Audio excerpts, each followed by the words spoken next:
મણિપુરમાં સ્થિતિ બેકાબૂ, 5000 જવાનો તૈનાત, 50 દિવસમાં 16 હિંસક ઘટના, 12 દિવસમાં 20ના મોત.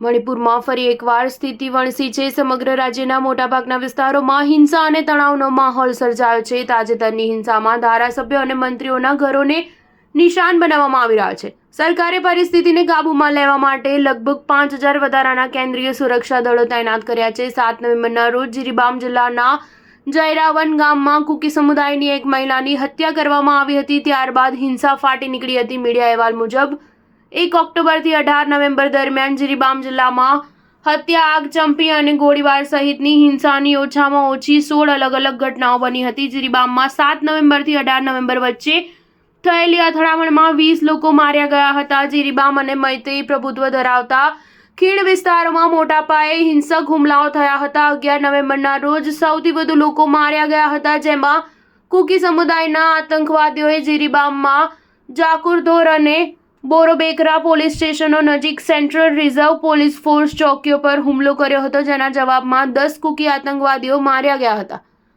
આ હુમલા દરમિયાન આતંકવાદીઓએ ઘણી દુકાનો અને મકાનોને આગ લગાડી હતી. તેમાં 2 નાગરિકોના મોત થયા હતા. હુમલાખોરોએ એક જ પરિવારના 6 લોકોનું અપહરણ કર્યું હતું, જેમની પાછળથી હત્યા કરવામાં આવી હતી. આસામમાંથી તેમના મૃતદેહ મળી આવ્યા હતા.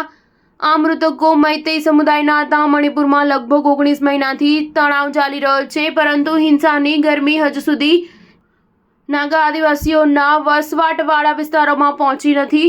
પરંતુ હવે ધીમે ધીમે નાગા વિસ્તારોમાં પણ હિંસા ફેલાવા લાગી છે. આ મહિનાની શરૂઆતમાં જ નોની જિલ્લામાં કથિત રીતે કુકી આતંકવાદીઓ દ્વારા 2 ટ્રકોને આગ ચાંપવામાં આવ્યા બાદ નાગા અને કુકી સમુદાયો વચ્ચે તણાવ વધી ગયો હતો. 2 ઓક્ટોબરે ઉખરુલ વિસ્તારના નાગા પ્રભુત્વવાળા વિસ્તારમાં 2 ગામો વચ્ચેની અથડામણ પછી એક પોલીસ શસ્ત્રાગાર લૂંટી લેવામાં આવ્યો હતો, જેમાં ઓછામાં ઓછા 4 લોકો માર્યા ગયા હતા અને 40 અન્ય ઘાયલ થયા હતા. સ્ટાર ન્યૂઝ 7 હંમેશા સચ્ચાઈની સાથે.